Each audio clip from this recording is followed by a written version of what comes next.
সম্মানিত সুধীবৃন্দ, আসসালামু আলাইকুম। আম পাতা খুব উপকারী একটা হার্বস। আমের যেসব গুণাগুণ আছে তার থেকে আম পাতার ভিতরে গুণাগুণ বেশি, আগ্রহ জাগে না, স্থায়িত্বটা কম।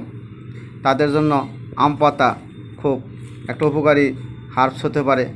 এছাড়া মহিলাদের মুখে ব্রণ, মেস্তা, কালো দাগ, হাই প্রেশার, ডায়াবেটিস, গ্যাস, অম্বল, অজীর্ণ, বাত, ব্যথা, নানাবিধ রোগে এই আম পাতা ব্যবহার হয়।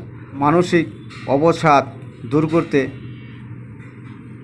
যৌন গ্রন্থিকে উদ্দীত করতে, যৌন উত্তেজনা বৃদ্ধি করতে, আকাঙ্ক্ষা তৈরি করতে নারী পুরুষের জন্য অতুলনীয়ভাবে কাজ করে। ভিডিওটা না টেনে পুরো ভিডিও দেখবেন, লাইক করবেন, শেয়ার করবেন, কমেন্ট করবেন।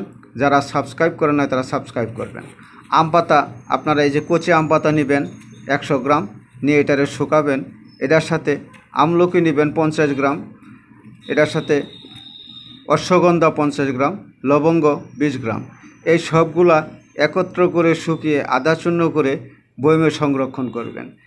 চা চামচের 1 চা চামচ করে আপনারা 2 কাপ পানিতে সিদ্ধ করবেন। সিদ্ধ করে যখন চার মতো লাল হয়ে যাবে তখন এটা ছেঁকে নেবেন। ছেঁকে নিয়ে এটা আপনারা প্রতিদিন সকালে অথবা রাত্রে একবার করে খাবেন। যদি ডায়াবেটিস না থাকে, এটা চিনি, দুধ, মধু এগুলা মিশ্রিত করে আপনারা নিয়মিত সেবন করতে পারেন।